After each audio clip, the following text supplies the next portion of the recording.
This video is a follow-up of why dating sucks after awakening. If you haven't seen it, I highly recommend just click on my profile. It's the last video I put out. It's less than 2 minutes.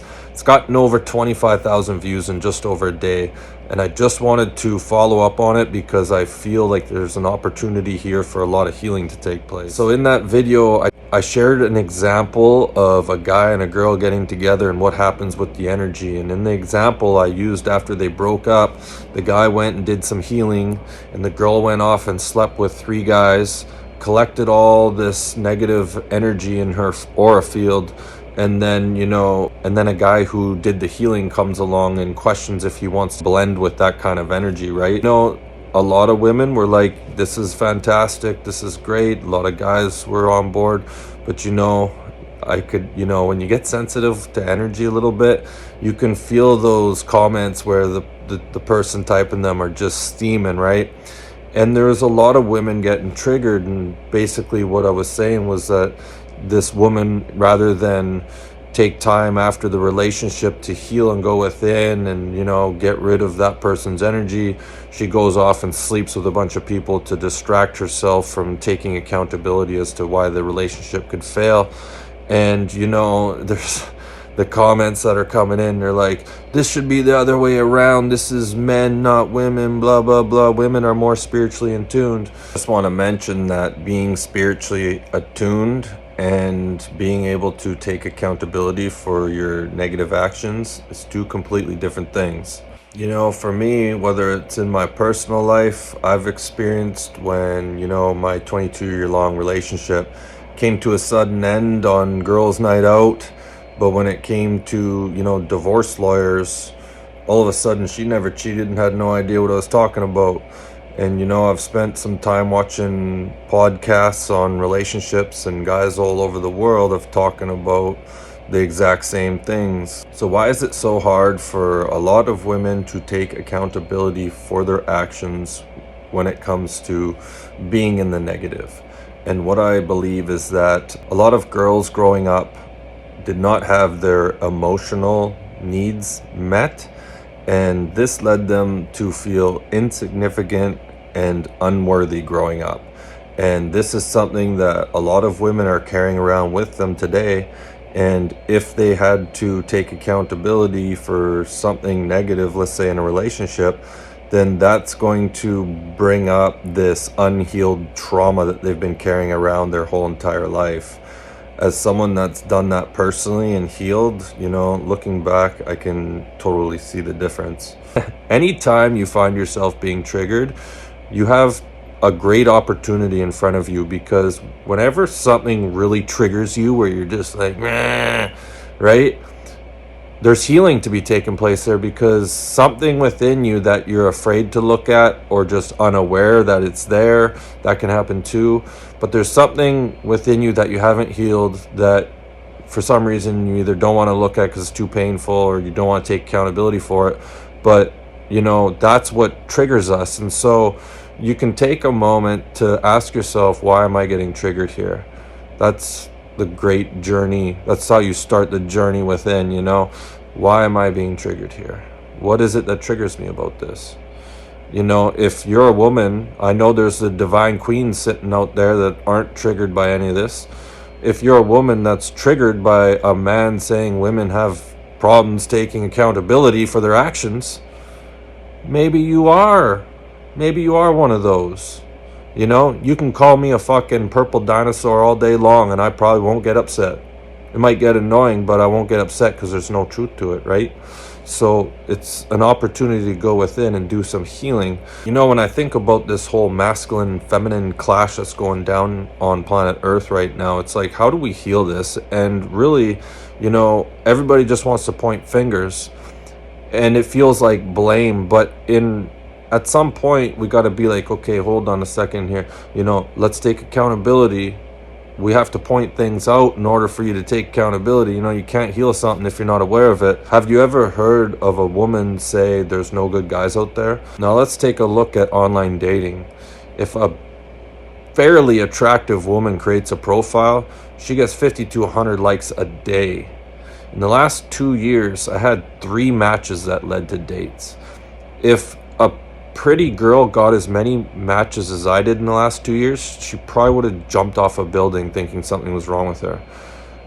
If women have all the options and they're complaining that there's no men out there, what does that really mean? What that means is somewhere in your selective process, there's a kink in your armor. You know, down here on planet Earth, society has been set up in a way that everybody's stressing out about money and stuck in their primal chakras and fears. And it's to the point where we've completely disregarded what the most important thing is when it comes to relationships. And that's connection. We throw that out window for material, superficial bullshit. I don't give a fuck what a woman does. If that connection's there, I don't care if we've lost everything and we're sitting in a fucking ditch. If you're the most beautiful thing I've ever seen and we have this connection and all this shit in common, don't care what I'm doing, don't care fucking where we are, I'm in paradise, right? And all too often women are thinking that materialistic gains are the most important thing. You know, you want to brag to your friend, oh, I got fucking this guy who's got this and that, blah, blah, blah. And then you get in a connection where the money's there and you wonder where the connection is. Another thing I talked about in that video, and basically how when you're dating multiple people, having sex with multiple partners, you're collecting all this energy and you're spreading it around, unhealed energy all around. And, you know, a lot of women, once again, were like, oh, that's what men do, that's what men do. But monkey branching was basically invented because women can't be in one relationship and then end it, take some time to heal, and then go into another relationship. The majority, for you that are freaking out there, need to have a backup plan, and therefore they're dividing their attention in their current relationship because there's all these other options that they have to have just in case, because God forbid if something happened in this relationship, they might have to sit with themselves, go within, and maybe take accountability for why it failed. And we wouldn't want to do that, because then again we'd bring up that unhealed childhood trauma that would make us feel insignificant and unworthy.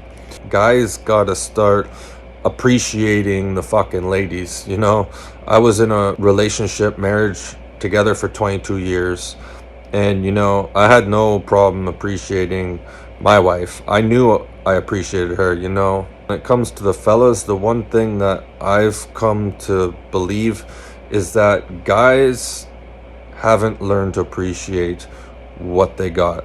Now I know this, like, I hear volcanoes going off, right? But like, I was married in a relationship, whatever, for 22 years, and I've been single for 4 years.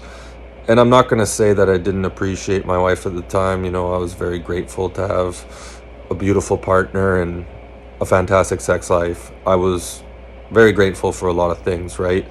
And it wasn't, but however, it wasn't until, you know, where I am right now that I'm like 4 years single. I'm like, you know, if you have someone by your side, you've been through some shit, and you know, things might not be perfect all the time, but if you have someone through thick and thin, not to mention you have a child with them, you truly are the richest guy in the world. You know, I've learned to be happy on my own, and I just deleted all my dating apps because I don't want to date anymore. But it doesn't mean that I don't think that if you have someone in your life, that you're not the luckiest person in the world. You know, if it's healthy, if it's fun, you know, that's great. It's not always going to be like that, but as long as it's not like super toxic, right?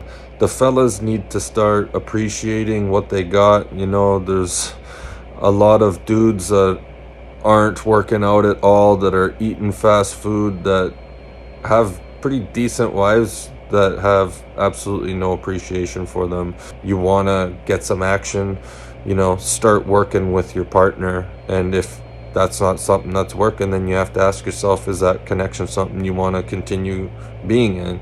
And all these Andrew Tates and all these guys and all the fucking music today is just like, it's just advertising people to go out and, you know, sleep around.